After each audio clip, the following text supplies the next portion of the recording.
उनके हवाले से फैसलाबाद के अंदर भी काफ़ी बड़ी तादाद के अंदर जो है वो कारोबार होता है, ट्रेडिंग होती है। और ख़ास तौर के ऊपर जो हमारे यहाँ पर गला मंडी के ताजरान हैं, इनको इस बार हमने हर बार ही बल्कि इनके साथ कोऑर्डिनेशन होती है, लेकिन इस बार भी इन्होंने ख़ास जो है वो तावन इन्होंने फ़राहम किया है। और आज हमने मार्केट के अंदर चीज़ों के रेट्स भी चेक किए हैं और बहुत बड़ी तादाद के अंदर जो है वो चीज़ों के रेट्स जो हैं वो नीचे आ रहे हैं। आपके इल्म में होना चाहिए कि सुर्ख मिर्च का रेट जो पहले बहुत तेज़ी से ऊपर जा रहा था, 800 रुपये किलो सुर्ख मिर्च बिक रही थी, वो अब जो है कम होकर 300-400 रुपये के ऊपर आ चुकी है, जिसके ऊपर डिफरेंट क्वालिटीज़ जो हैं वो शामिल हैं। इसी तरीके से जो मुख्तलिफ़ दालें हैं, दाल चना का रेट भी जो है वो मैंने मार्केट से चेक किया है, वो नीचे आया हुआ है। इसी तरह चावल पिछले साल की निस्बत इस साल जो है मार्केट में वाफर सप्लाई भी मौजूद है और चावल की कीमतें भी जो हैं वो नीचे आई हैं, जिसमें हमारी सुपर बासमती है उसका रेट भी नीचे आया हुआ है। इसी तरीके से जो प्याज है, अभी आज हम मार्केट कमेटी का मैंने ख़ास जो विज़िट है वो इस वजह से रखा है कि इनका काम ही जो अजनास को रेगुलेट करने के हवाले से है, चाहे वो सब्ज़ी और फ्रूट मंडी है, चाहे वो हमारी गला मंडी है। और रेट लिस्ट भी मार्केट कमेटी ही डेली शाया करती है। तो ये वज़ीर आज़म इमरान खान साहब का ख़ास उनकी हदायत हैं, डायरेक्शंस हैं कि अवामी नुमाइंदे अवाम को रिलीफ पहुँचाने के हवाले से इन तमाम जो इदारे हैं इनको फ़ाल बनाएं, इनकी मॉनिटरिंग करें। उसी सिलसिला में मैं भी आज यहाँ पर हाज़िर हुआ हूँ। और आपके इल्म में होना चाहिए कि एक महंगाई का शोर जो है वो अपोजिशन की तरफ से बहुत ज़्यादा बेजा प्रोपेगेंडा भी किया जाता है, लेकिन कुछ चीज़ें जो है वो मैं आपके सामने रख देता हूँ कि टमाटर की जो कीमत है वो इस साल जो है 28 रुपये किलो है। पिछले साल रमज़ान में वही जो है वो 33 रुपये किलो थी और उससे पिछले साल रमज़ान में 62 रुपये किलो थी। इसका मतलब ये है कि जो सप्लाई के ऊपर हुकूमत ने काम किया है और जब किसी खाने पीने की चीज़ की सप्लाई ज़्यादा हो, डिमांड से ज़्यादा हो, तो उसकी कीमतें भी ऑटोमेटिकली जो है वो नीचे आती हैं।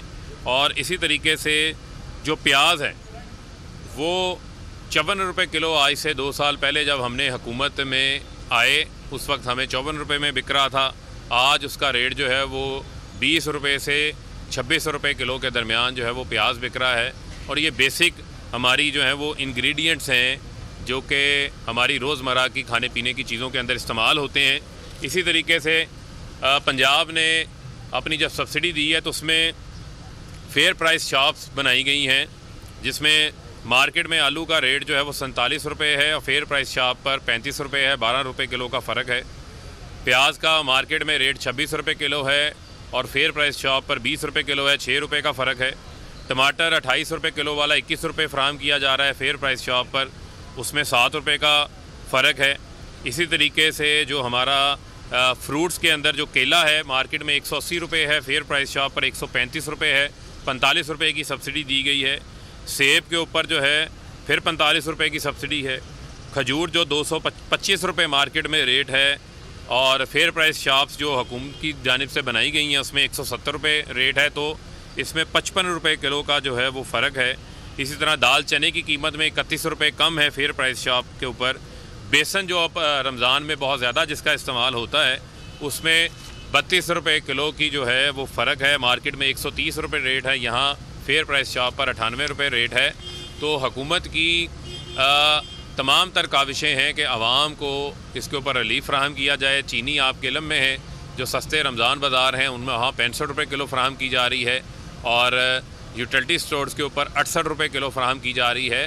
और जब हम सब्सिडीज़ की बात करते हैं या कम रेट्स वाले चीज़ों की बात करते हैं तो हुकूमत की कोशिश होती है उस तबके की सपोर्ट करना, उस तबके को सहूलत देना जो कि कम आमदन वाला तबका है।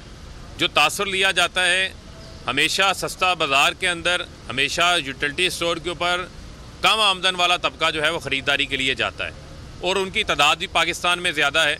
इस वजह से बाज़ जगहों के ऊपर आपको रश भी देखने को नज़र आता है।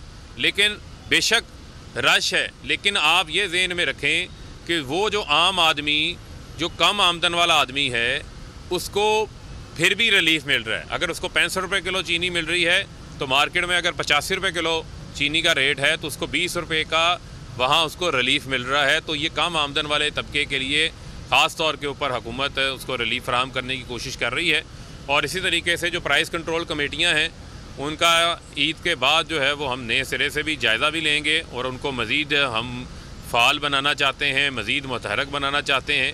और होल्डर्स के ख़िलाफ़ भी बड़ी तादाद के अंदर जो है वो कार्रवाई की गई है और उसमें जो है हमारी जो ताजर बरादरी है उनकी तरफ से, हमारे जो गला मंडी के काम करने वाले लोग हैं इनकी तरफ से भी हमें इस बार जो है वो काफ़ी उसमें तावन हासिल रहा है। और पिछले दिनों मैं देख रहा था कि पर्ची चेयरमैन को बड़ी पेट में मरोड़ उठ रहे थे, बड़ी दर्द हो रही थी। तो मैं उनसे ये सवाल पूछना चाहता हूँ कि कराची में बिलावल ये बताएं कि आपने कितनी मार्केट्स का ख़ुद दौरा किया, कितने इजलास, सिंध हुकूमत की भी तो ज़िम्मेदारी है ना, 18वीं तरमीम के बाद प्राइस कंट्रोल करना सूबाई हुकूमतों की ज़िम्मेदारी है, ये उनका मैंडेट है। कितने इजलास की सदारत आपने की, कितना आपका वज़ीर आला निकल के मार्केटों को विज़िट करता रहा, कहीं नज़र नहीं आया। और आप घर से सुबह ठंडी हवा से उठते हैं, उठकर आकर वफाकी हुकूमत पर तनकीद शुरू कर देते हैं। आज पंजाब में आटे के 20 किलो थैले का रेट 800 से 860 रुपये के दरमियान है। आज कराची में जाकर देखें तो 1200 रुपये किलो का 20 किलो का थैला मिल रहा है। इसी तरीके से आपने पूरे सिंध की आवाम को माफिया के रहमो करम के ऊपर जो है वो छोड़ा हुआ है। और वहाँ पर एक स्टैटिस्टिक्स आए, अखबार ने खबर चलाई है कि सूबा सिंध में बाकी सूबों के निस्बत अशियाए खुर्दो नयोश के जो रेट्स हैं वो ज़्यादा हैं। तो लिहाजा बजाय आप इन इश्यूज़ के ऊपर सियासत करने के, आप सिंध की आवाम को रिलीफ दें। और वहाँ गुर्बत का आलम यह है कि एहसास प्रोग्राम का जब वज़ीर आज़म साहब ने पिछले साल जब हमने कोविड के दौरान 12,000 रुपये कैश तकसीम किया तो सबसे ज़्यादा सिंध के अंदर पैसे दिए गए, इतनी ज़्यादा वहाँ पर गुर्बत है। तो लिहाजा आप सिंध के लोगों की गुर्बत ख़त्म करने के ऊपर जो है वो तवज्जो दें, वहाँ आपका तवज्जो नहीं है। कराची में आपने टैंकर माफिया के ज़ुम्मे कराची के लोगों को छोड़ा हुआ है, वहाँ आपकी कोई तवज्जो नहीं है। इन तमाम तर चीज़ों के ऊपर मैं समझता हूँ कि आपको भी काम करने की ज़रूरत है। और आप ये देखें कि किस तरीके से रात के अंधेरे में शहबाज शरीफ ने मुल्क से फ़रार होने की जो है वो कोशिश की, और कितनी बेताबी है, कितनी जल्दी है इनको मुल्क से बाहर जाने की। और आप इनका तरीक़ा वारदात देख लें कि जब ये इक़्तिदार में होते हैं तो ये मुल्क के अंदर होते हैं, और जैसे ही इक़्तिदार से बाहर होते हैं इनको लंदन की यात्रा याद आ जाती है, इनको लंदन के डॉक्टर याद आ जाते हैं। यहाँ पर जो 22 करोड़ अवाम है उनके लिए तो अस्पताल पाकिस्तान में ही है ना। आप 3-3 बार वज़ीर आज़म रह चुके हैं, 3-3 बार आपने इक़्तिदार के मज़े यहाँ पर लिए हैं। उस वक्त तो आपको कोई ऐसा अस्पताल नहीं बना सके जहाँ पर आपका इलाज हो सके। तो अब आप जो है अरबों रुपए के आपके ऊपर टीटियों के केस हैं। वही शहबाज शरीफ ने 50 रुपये के स्टाम्प पेपर के ऊपर 4 हफ्तों का कहा था नवाज शरीफ इलाज करा के पाकिस्तान वापस आ जाएंगे। नवाज शरीफ तो पाकिस्तान नहीं आए, लेकिन डॉक्टर अदनान पाकिस्तान आ गया है। वो थक गया इलाज कर कर के, वो पाकिस्तान आ गया। एक टीका भी नवाज शरीफ को नहीं लगा वहाँ पर, क्योंकि अदालत से सज़ा हुई थी, सज़ा से बचना था। यहाँ ड्रामा रचाया, ड्रामा रचा के मुल्क से बाहर भाग गए। और अभी शहबाज शरीफ भी उसी तैयारी के अंदर हैं कि इनसे ये सवाल ना पूछा जाए कि इनके अकाउंट के अंदर पैसे कहाँ से आए हैं। ऐसा नहीं हो सकता कि जो कमज़ोर है, जो आम चोर है, वो जेलों के अंदर गलता सड़ता रहे। उसको निज़ाम, उसके लिए वही कानून हो। जो ताकतवर हो वो चकमा देकर जो है मुल्क से बाहर चला जाए और वहाँ बैठकर फिर इदारों के ख़िलाफ़ भी हर्जा सराई करे। इसका रास्ता जो है वो हुकूमत रोकना भी जानती है। और आप देखें कि बग़ैर प्रोसेस पूरा किए, बग़ैर पेंट कोट टाई पहन कर पहुँच गए कतर की फ़्लाइट के लिए एयरपोर्ट के ऊपर।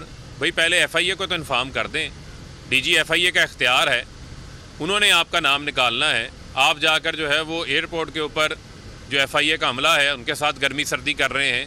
अब प्रोसेस तो फॉलो करें, प्रोसेस आप फॉलो नहीं कर रहे और रात के अंधेरे में आप राह फरार इख्तियार कर रहे हैं। तो जिन्होंने तो आवाम के लिए जद्दोजहद करनी होती है नेल्सन मंडेला 28 साल जेल के अंदर रहा था, लेकिन जिन्होंने चोरी ना की हो, अवाम का पैसा ना लूटा हो, वो रातों रात राह फरार इख्तियार नहीं करते जिस तरह शहबाज शरीफ ने की है। 1990 में 20-25 लाख के असासे थे, 1998 में 2 करोड़ के हो गए, 2008 से 2018 तक 7 अरब के असासे हो गए, और सारा पैसा टीटियों से आया। एक चीज़ का जवाब ये नहीं दे सके, और ये इनका तरीका वारदात है। शरीफ ख़ानदान इस मुल्क के अंदर मनी लॉन्ड्रिंग, हवाला, हुंडी, जाली अकाउंट्स मुतारफ़ कराने वाला है, उसका मौजद है। और फिर ये आज इमरान खान ही नज़र आ गया ना पूरे मुल्क को कि आज इमरान खान इनके रास्ते में रुकावट है। आज इमरान खान पीछे हट जाए, ये तो लुडियाँ डालते फिरेंगे, सूनियाँ हो गई, गलियाँ बिच कल्ला रांझा यार फिरे। ये जितने ठग हैं, जितने मिस्टर फ्राडिये हैं, जिन्होंने मुल्क को 2-2 हाथों से लूटा है, वो आज अपना यहाँ पर उनको खुली छूट मिल जाए तो मैं समझता हूँ कि पाकिस्तान के अंदर कानून की हाकमियत कायम करनी है। यहाँ हमने अंधेर नगरी कायम नहीं करनी। तो लिहाजा मैं ये समझता हूँ कि इनको कानून का एहतराम करना चाहिए, और यहाँ पर अगर चोरी नहीं की और अगर करप्शन नहीं की तो फिर अवाम इनसे ये पूछते हैं कि आपको बार बार लंदन क्यों जाना पड़ता है, और सलमान शहबाज क्यों फ़रार हैं, इसहाक डार क्यों फ़रार हैं? क्योंकि इनके हाथ जो हैं वो करप्शन से आलूदा हैं। और आप ये देखें कि वज़ीर आज़म इमरान खान सऊदी अरब के दौरा में हैं, और his highness crown prince Mohammed bin Salman ने उनका सऊदी अरब एयरपोर्ट के ऊपर इस्तकबाल किया। वफूद की सतह के ऊपर भी मीटिंग्स हुई, 1-to-1 मीटिंग्स भी हुई। उसके ऊपर हमारे मुख्तलिफ जो हैं वो एग्रीमेंट्स, मुख्तलिफ MOUs के ऊपर दस्तखत भी हुए। और मैं समझता हूँ कि जो हमारी सऊदी अरब के साथ पाकिस्तान के जो बरादराना ताल्लुकात हैं, इस दौरे से उन ताल्लुकात के अंदर जो है वो मज़ीद मजबूती आएगी, मज़ीद गर्मजोशी पैदा होगी। और वज़ीर आज़म इमरान खान डे 1 से जो उम्मत मुसलमा है हमारी, उसको जोड़ने के हवाले से उनका विजन है। उनका किरदार पाकिस्तान का वो रखना चाहते हैं कि वो पूरी मुस्लिम ममालिक को तकसीम करने वालों में शामिल ना हो, बल्कि जोड़ने वालों को शामिल हो।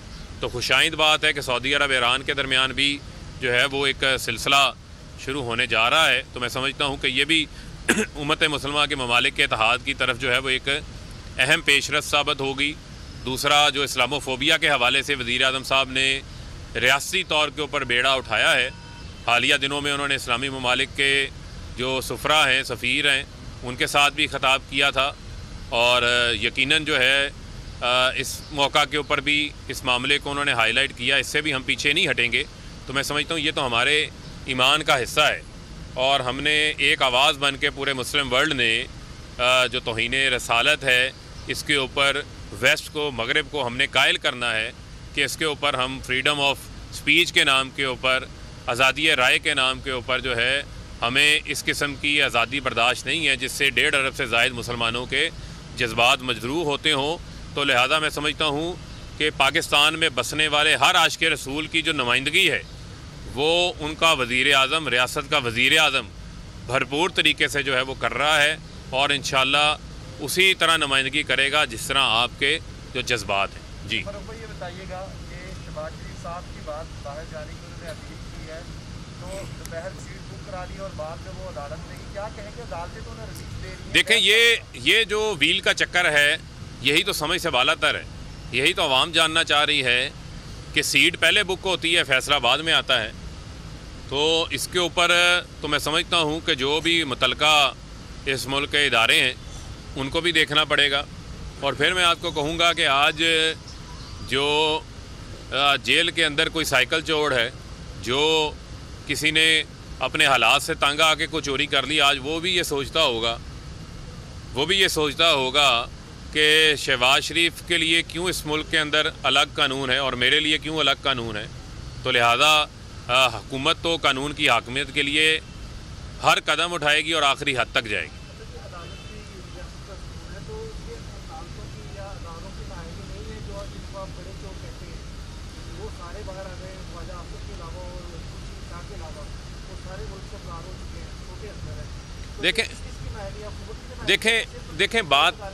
देखें बात ये है कि वज़ीर आज़म साहब हमेशा ये बात कहते हैं कि जो करप्शन है उसके ख़िलाफ़ ना कोई एक इदारा लड़ सकता है, ना उसके ख़िलाफ़ कोई एक शख्स लड़ सकता है, पूरी कौम लड़ती है। लिहाजा मैं समझता हूँ कि हमने ये फ़ैसला करना है कि जो लोग जिनके हाथ इस काम से रंगे हुए हैं उनके साथ क्या रवैया इख्तियार करना है। और बैरून मुल्क तो उनको नेम एंड शेम किया जाता है, माशरा उनका बायकॉट कर देता है। और आप देखें कि बड़े बड़े दुनिया के सरबराहों को सज़ाएँ हुई हैं, जो वज़ीर आज़म थे, जो सदर थे, वज़ीर थे। चाइना के अंदर कितने सैकड़ों लोगों को उन्होंने सज़ाए मौत दी सिर्फ करप्शन के ऊपर। तो मैं ये समझता हूँ कि हमारे सामने दुनिया के तमाम तर मॉडल्स मौजूद हैं, और उसके अलावा जो सबसे बड़ा मॉडल तो हमारे सामने रियासत मदीना का है, उससे बड़ा मॉडल तो कोई नहीं है। तो मैं समझता हूँ कि हम सबको जितने भी इदारे हैं उन तमाम इदारों वज़ीर मुमलिकत